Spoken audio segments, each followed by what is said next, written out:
नमस्कार, आप देख रहे हैं हल्ला बोल टीवी। मैं हूं अली। 27 तारीख को शंभू गर्ल्स हॉस्टल में नीट छात्रा की जान ले ली गई और उसके साथ गलत काम हुआ। इस मुद्दे को लेकर उसके गांव वाले और उसके परिजन 27 जनवरी को पटना में एक बड़ा प्रेस कॉन्फ्रेंस करेंगे, जिसमें वो बताएंगे कि किस तरह पुलिस और एसआईटी की जांच संदिग्ध रही। आइए इस मामले को विस्तार से समझते हैं हल्ला बोल टीवी के संपादक दीपक शर्मा से। देखिए, कल जो शंभू गर्ल्स हॉस्टल में जिस छात्रा की मौत हुई और जिसके साथ गलत काम हुआ जी, उसके पिता, छात्रा के पिता, भाई और परिवार के दूसरे सदस्य और गांव जहानाबाद के पतियामा के दूसरे सदस्य पहुंचे डीजीपी विनय कुमार के आवास। और डीजीपी विनय कुमार से लगभग 1 घंटे 40 मिनट 45 मिनट बात हुई उनकी। 1.5 घंटे से ज्यादा बात हुई बंद कमरे में। डीजीपी विनय कुमार से उनकी बात हुई। परिवार ने एक एक बात बताई, सारी बातें बताई। और उसके बाद मैंने उन लोगों से बातचीत की।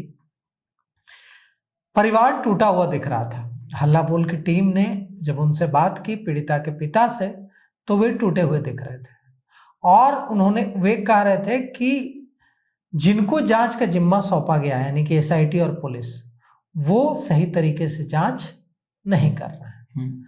और अब सवाल उठता है कि जब पीड़ित परिवार को ही यह भरोसा नहीं हो रहा है कि जांच सही दिशा में जा रही है, तो फिर पूरे बिहार को भरोसा कैसे होगा। बिल्कुल।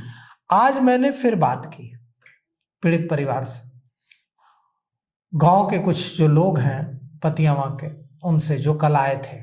और मैंने उनसे पूछा कि फॉरेंसिक रिपोर्ट में रेप की बात सामने आ रही है और फॉरेंसिक रिपोर्ट में छात्रा के कपड़ों पर स्पर्म के भी सबूत मिले जी। तो अब तक तो पुलिस कह रही थी कि सुसाइड है। अब क्या होगा? तो उन्होंने कहा कि हम आज ही प्रेस कॉन्फ्रेंस करते, लेकिन फॉरेंसिक रिपोर्ट आ गई है, हम 48 घंटे का समय देते हैं और देखते हैं कि अब फॉरेंसिक रिपोर्ट के बाद पुलिस कैसे आगे बढ़ती है, एसआईटी कैसे आगे बढ़ती है जी। थानेदार रोशनी कुमारी को निलंबित किया गया है और जो चित्रगुप्त नगर की थानेदार है रोशनी कुमारी एसएचओ निलंबित की गई है। कल रात देर रात 12 बजे रात में निलंबित की गई है। और कदम कुआं थाना के जो सब इंस्पेक्टर हैं, दारोगा हैं, हेमंत झा, उनको भी निलंबित किया गया है। इन 2 को निलंबित किया गया है।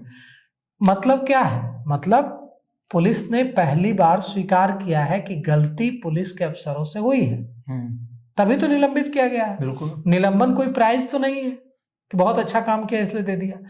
पुलिस ने स्वीकार किया कि गलती हुई है हमारे ऑफिसर से, तभी निलंबन किया गया है और आगे विभागीय कार्रवाई की जाएगी, क्योंकि निलंबन तो कोई सजा नहीं है। अब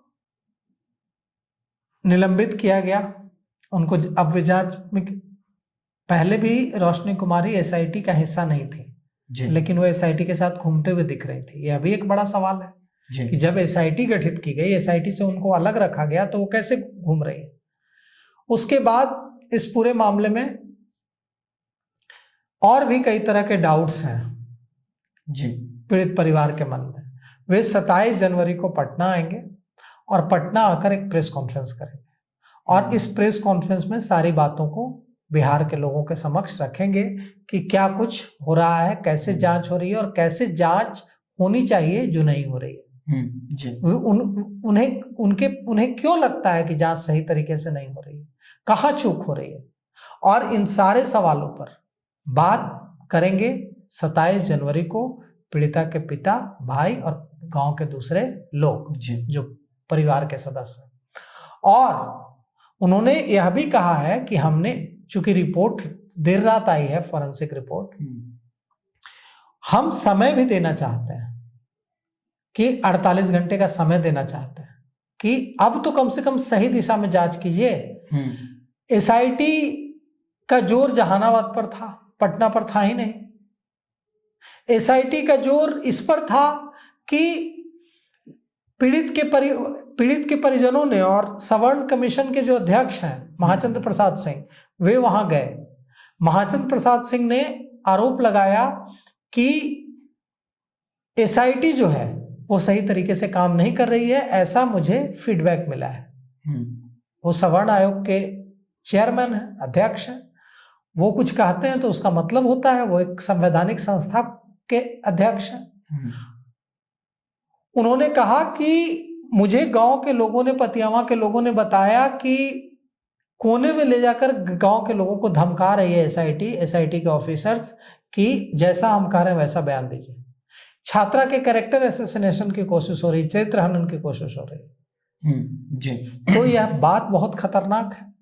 और अब देखिए कि 27 जनवरी को जब प्रेस कॉन्फ्रेंस करते हैं पटना में पीड़ित परिवार के लोग, तो वो क्या खुलासा करते हैं और जांच से जुड़े किन बिंदुओं पर सवाल उठाते हैं। क्योंकि एसआईटी बनी ही थी इसलिए क्योंकि पुलिस सही तरीके से काम नहीं कर रही थी। अब एसआईटी बनाई गई, एक डेडिकेटेड टीम बनाई गई, स्पेशल इन्वेस्टिगेशन टीम बनाई गई। अब अगर एसआईटी भी सही तरीके से काम नहीं कर रही, उसी राह पर चल पड़ी जिस पर चित्रगुप्त नगर थाना की पुलिस चल रही थी, तो निश्चित रूप से चिंता तो होगी पीड़ित परिवार के परिजनों को। तो ऐसे में अब 27 जनवरी को देखिए वो लोग क्या खुलासा करते हैं, या फिर 27 जनवरी से पहले ही एसआईटी इसमें अपनी गलती सुधार लेती है और सही तरीके से काम करके जब फॉरेंसिक रिपोर्ट आई है तो जरूर इसके मायने हैं, जरूर इससे सवाल खड़े होंगे।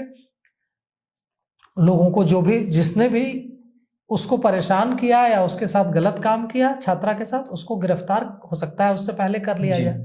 अगर उससे पहले कर लिया जाए तो इससे अच्छी बात और कुछ नहीं हो सकती। तो सुना आपने, जिस पुलिस से जनता को उम्मीद थी वो पुलिस नाकाम रही। फिर एसआईटी का गठन किया गया और एसआईटी भी नाकाम रही, जिसके बाद 27 जनवरी को गांव वाले और परिजन पटना में प्रेस कॉन्फ्रेंस करने जा रहे हैं और वो खुलासे करेंगे किस तरह से पुलिस और एसआईटी नाकाम रही।